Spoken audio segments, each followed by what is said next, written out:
పౌలు గారి యొక్క జీవితంలో వరద లాంటి ప్రవాహాలు ఎన్ని సంభవించాయంటే, దేవుని నమ్మిన తర్వాత, క్రీస్తులో నడిచిన తర్వాత, క్రీస్తు మాటల ప్రకారం బ్రతుకుతున్నప్పుడు పౌలు గారి యొక్క జీవితంలో చెరసాలలు ఎదురయ్యాయి. చెరసాలలు ఎదురైన ఆయన జీవితాన్ని ఇంచు కూడా కదిలాగా చదవలేదు. ఎందుకో తెలుసా? ఆయన పునాది ఎవరి మీద వేశాడు తెలుసా? నజరేయుడైన యేసు క్రీస్తు మీద పునాది వేశాడు. ఆయన యొక్క జీవితంలో ఇదిగో అనేక మార్లు వ్యక్తాలతో కొట్టబడిన ఆయన జీవితాన్ని కదిపాగా కదపలేదు. ఎందుకో తెలుసా? ఆయన యొక్క పునాది ఎవరిపై వేశాడు? నజరేయుడైన యేసు క్రీస్తు మీద వేశాడు.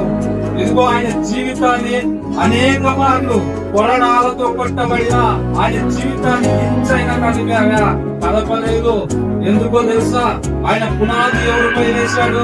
నజరేయుడైన యేసు క్రీస్తు మీద వేశాడు.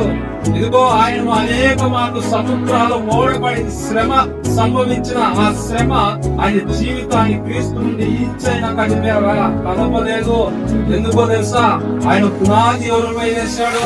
నజరేయుడైన యేసు క్రీస్తు మీద పునాది వేశాడు.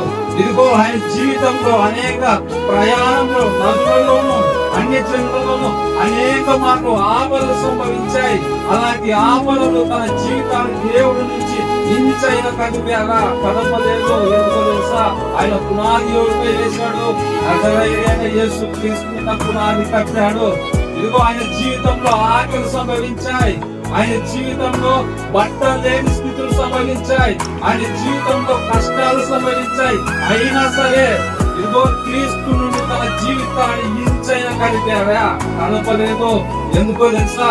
ఆయన పునాది ఎవరిపై వేశాడు? నజరేయుడైన యేసు క్రీస్తు మీద పునాది వేశాడు. ఆ పునాది ఎలా వేశాడో తెలుసా?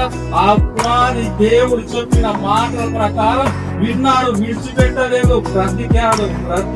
కనుకనే శ్రమలు వచ్చాయి, కరువులు వచ్చాయి, ఇబ్బందులు వచ్చాయి. ఇదిగో కత్తులు తీసుకొని మీదకి వచ్చిన ఇంచైనా తన జీవితాన్ని కనుపలేకుండా నిలబడ్డాడు. దీనికి గల కారణం ఏంటో తెలుసా? తన పునాది ఎవరిపై వేశాడు తెలుసా?